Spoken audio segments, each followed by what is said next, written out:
Olá, boa tarde. Boa tarde. O Jornal da Cultura, a primeira edição dessa quinta-feira, começa agora. 3 bilhões de reais. Esse é o tamanho do rombo que o aumento autorizado pelos ministros do Supremo Tribunal Federal para o próprio salário vai provocar nos gastos públicos. O salário da corte é referência para os vencimentos do funcionalismo e por isso tem efeito cascata que chega até os municípios. Reajuste ainda precisa ser aprovado pelo Congresso. Você já sabe como escolher o candidato ou a candidata que merece o seu voto? O horário obrigatório de TV ainda deve influenciar a decisão, mas a internet é cada vez mais usada para isso. O problema é saber escolher a fonte confiável de informação. O Ministério Público devolve R$1 bilhão à Petrobras, recuperados pelas investigações da Operação Lava Jato. Nova moda nas redes sociais transforma donas de casa em divas da comunicação. Dicas da rotina na arrumação doméstica ajudam a elevar a autoestima e a renda familiar das influenciadoras digitais. Na Argentina, a proposta de descriminalização do aborto não passa no Senado. O debate acirrado durou até de madrugada. Os índios não chegam a 5% da população mundial e são 15% dos mais pobres. No Dia Internacional dos Povos Indígenas, as Nações Unidas destacam uma ameaça histórica que se acentua agora: o deslocamento forçado, que ameaça a vida e a cultura em mais de 5.000 comunidades ao redor do planeta. As chamas seguem avançando sobre matas e cidades do hemisfério norte. Portugal, Espanha e Estados Unidos têm a pior situação. Incêndios agravados pela onda de calor que atinge esses países fazem vítimas e desabrigados.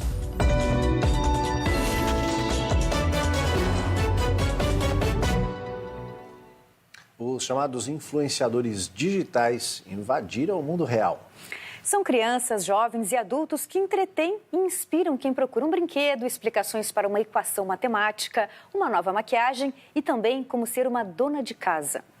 Foi-se o tempo em que os afazeres domésticos eram solitários e entediantes. A dona de casa, Adriana Ribeiro, compartilha sua rotina em casa com 30 mil seguidores no Instagram. Ela descobriu a rede quando buscava motivação para realizar as tarefas. Hoje se tornou uma influenciadora digital. Não é só ter números. Números é fácil, mas é criar uma amizade, criar um vínculo, troca de dicas, receitas, experiências. Mas mesmo tanta exposição tem seus cuidados. Eu abro as portas da minha casa todos os dias para muitas pessoas, né? Tá olhando, tá vendo.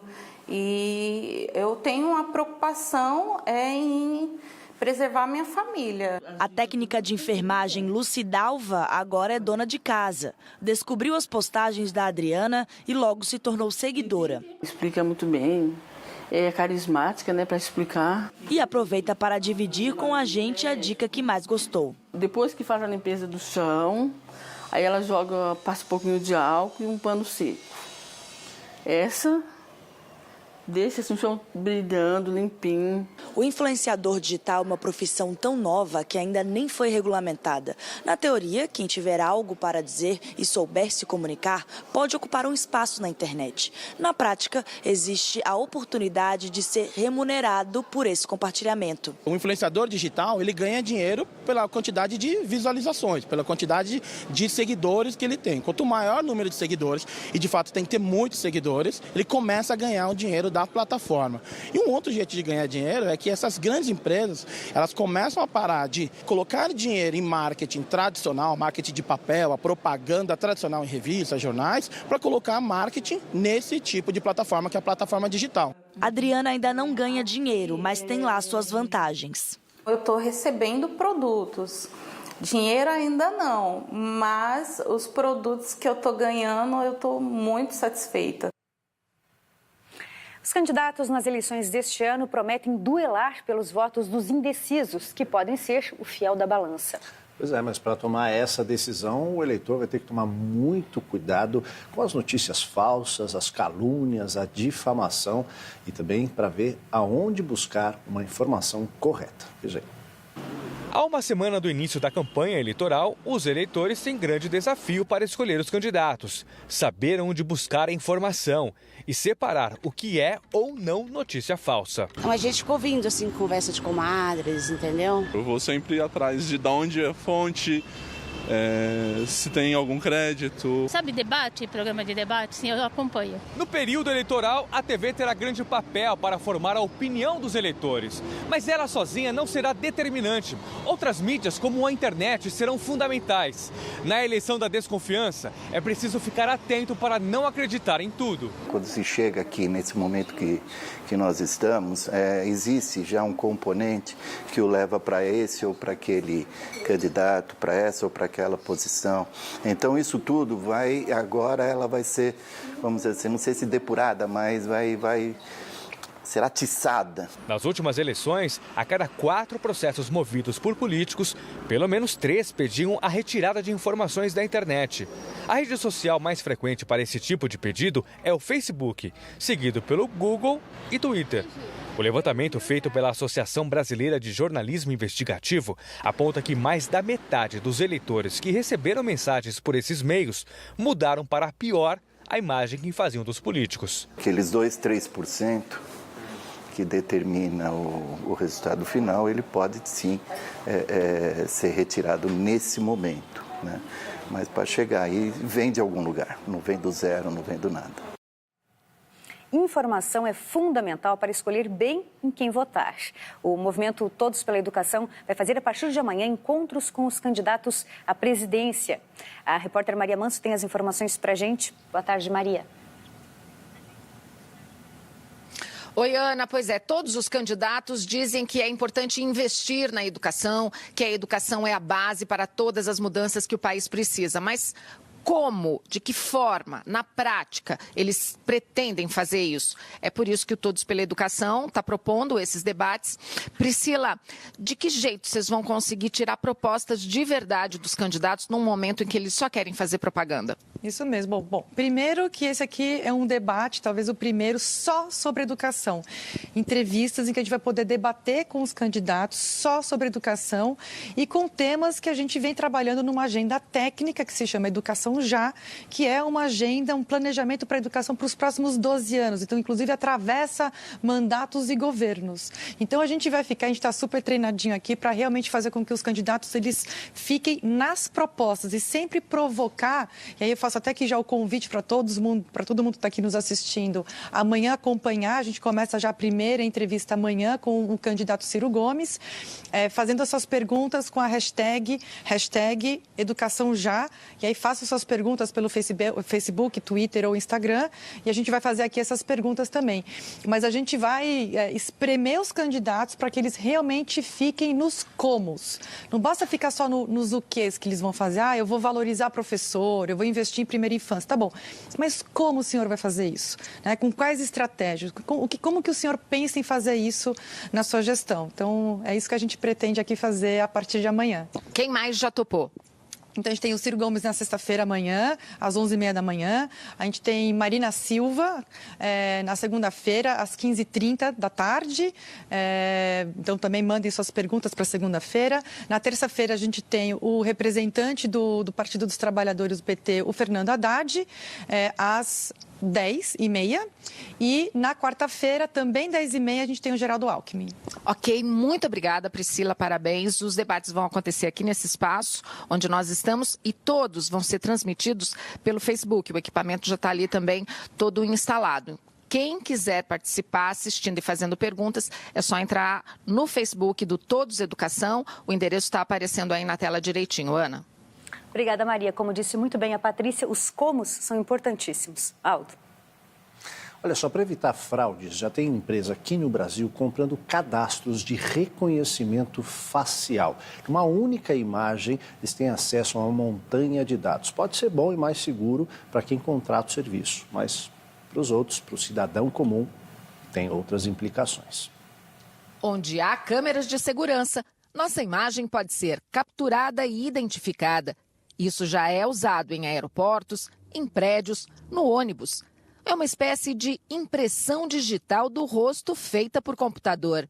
As máquinas, elas procuram utilizar algoritmos, softwares que imitam a capacidade do cérebro humano de comparar um rosto com outros e com isso identificar semelhanças que a partir daí permitem dizer se aquela pessoa é parecida e de fato é quem ela disser.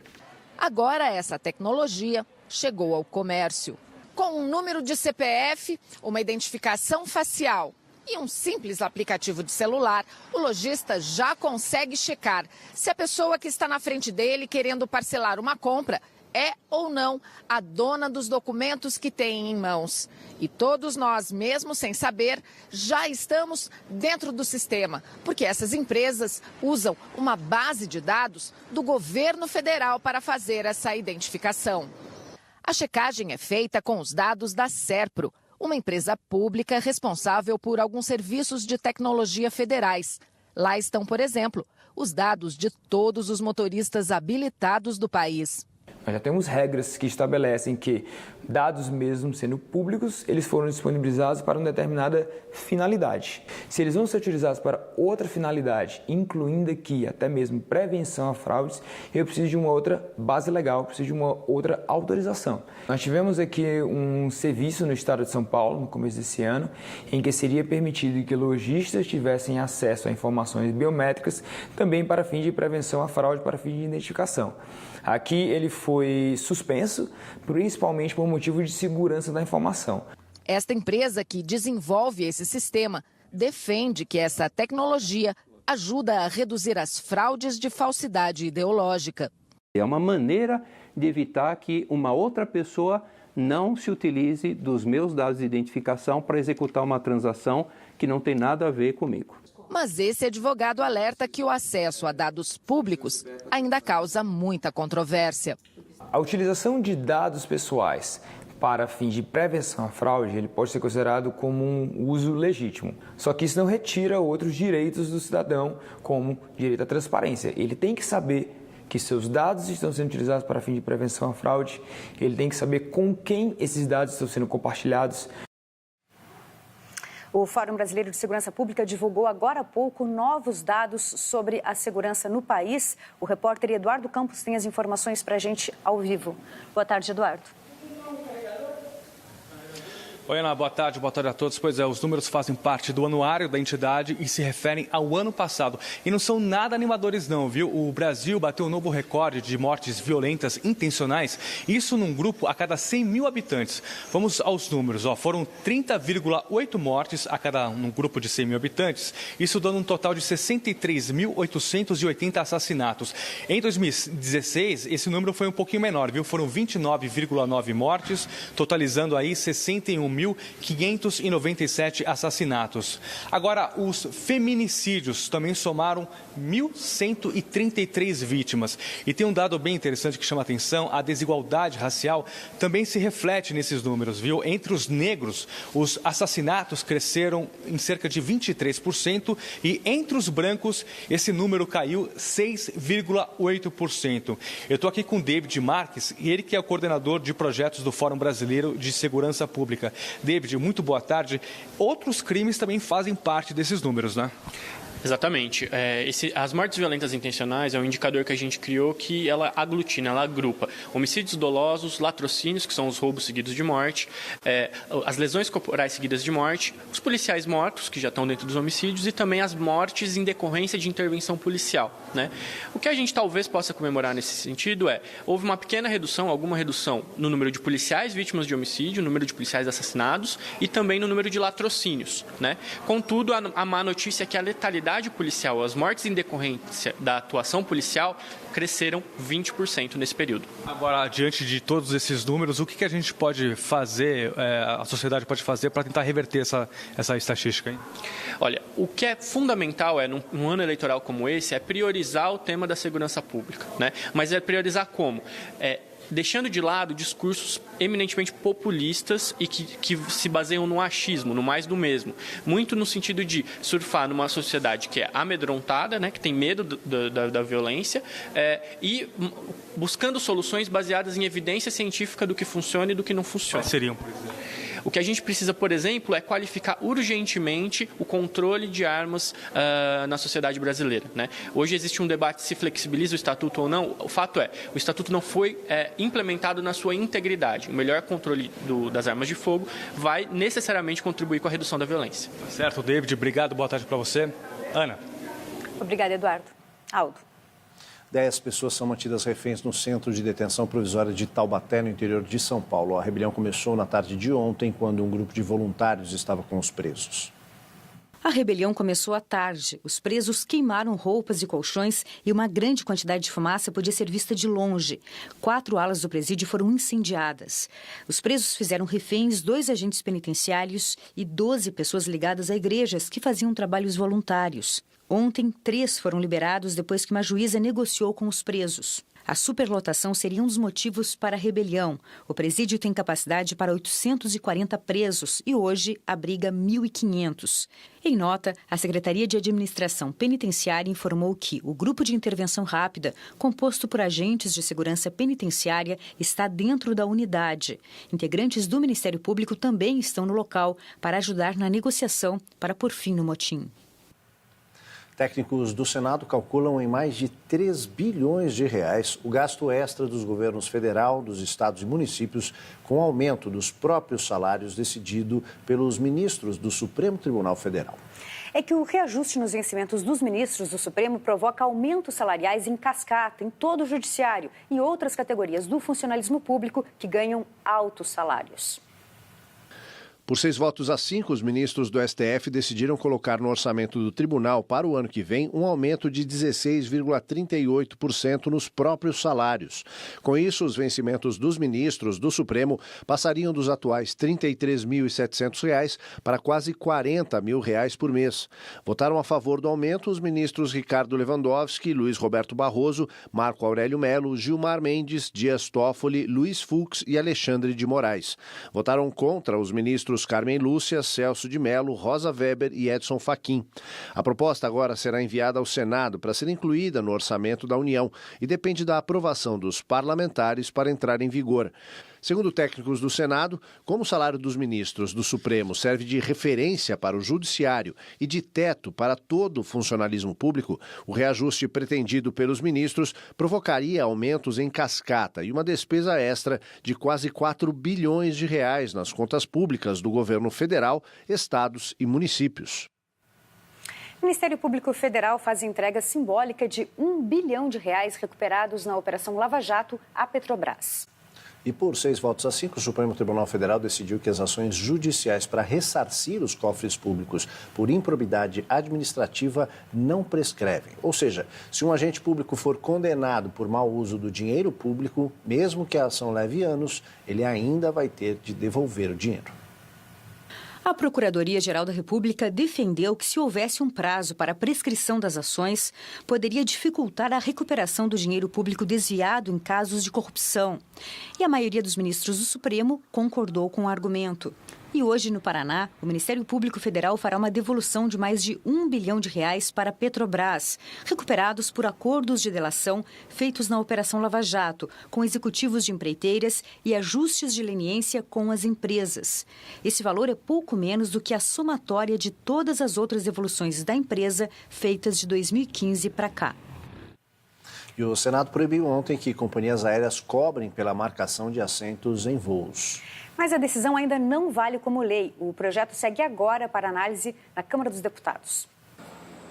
O projeto de lei trata a cobrança como prática abusiva ao direito do consumidor e garante o direito da gratuidade para viagens no território brasileiro. Caso vire lei e a companhia não cumpra a determinação, ela vai sofrer uma multa. O rito que leva a questão à Câmara não é garantia de aprovação. A Casa analisa desde 2016 um projeto que proíbe a cobrança por bagagens despachadas. Na época, a proposta foi feita pelas companhias aéreas e aprovada pela Agência Nacional de Aviação Civil. Até agora, a matéria não foi colocada em pauta pelo presidente Rodrigo Maia. Depois de passar pelo Congresso, os 2 projetos ainda precisam da aprovação do presidente da República. E o presidente Michel Temer sancionou a medida provisória que cria a tabela de fretes prometida aos caminhoneiros. Mas o presidente vetou o perdão às multas de trânsito e judiciais aplicadas durante a paralisação ocorrida nos meses de maio e junho. A sanção com o veto foi publicada na edição de hoje do Diário Oficial da União. A medida estabelece que a Agência Nacional de Transportes Terrestres prepare a tabela de fretes com base, entre outros itens, no preço dos combustíveis e dos pedágios. A seguir, as chamas seguem avançando sobre matas e cidades do hemisfério norte. Portugal, Espanha e Estados Unidos têm a pior situação.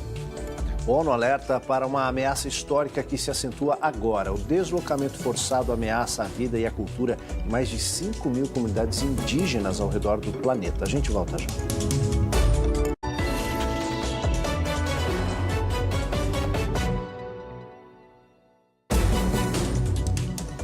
Depois de um debate que se estendeu até o início da madrugada de hoje, o Senado da Argentina rejeitou o projeto de lei para legalizar o aborto. Os debates entre os senadores sobre a legalização do aborto se estenderam por toda a noite. Já eram mais de 2h40 da madrugada quando o painel eletrônico mostrou o resultado da votação. 38 dos senadores argentinos votaram contra. 31 votos foram a favor. Houve 2 abstenções e o projeto que daria o direito às mulheres de fazerem um aborto até a 14ª semana de gravidez foi rejeitado. Do lado de fora do prédio do Senado, os manifestantes usando a cor azul contra o aborto soltaram fogos e agitaram bandeiras da Argentina festejando o resultado. Com a rejeição do projeto, a interrupção da gravidez continua a ser um crime punido com até 4 anos de prisão, apesar do país registrar 350 mil abortos ilegais por ano, segundo o Ministério da Saúde da Argentina. O resultado negativo gerou protestos e confrontos violentos nas ruas de Buenos Aires. A polícia usou gás lacrimogênio para dispersar manifestantes, usando a cor verde, que identifica os partidários da legalização. Contrariados, eles colocaram fogo em vários locais. Houve correria. Pelo menos 7 manifestantes foram presos e vários ficaram feridos. Agora, essa discussão sobre o aborto só poderá ser apresentada novamente ao Congresso daqui a 1 ano. No hemisfério norte, o verão está mais quente por causa dos incêndios que provocam prejuízos da Europa aos Estados Unidos.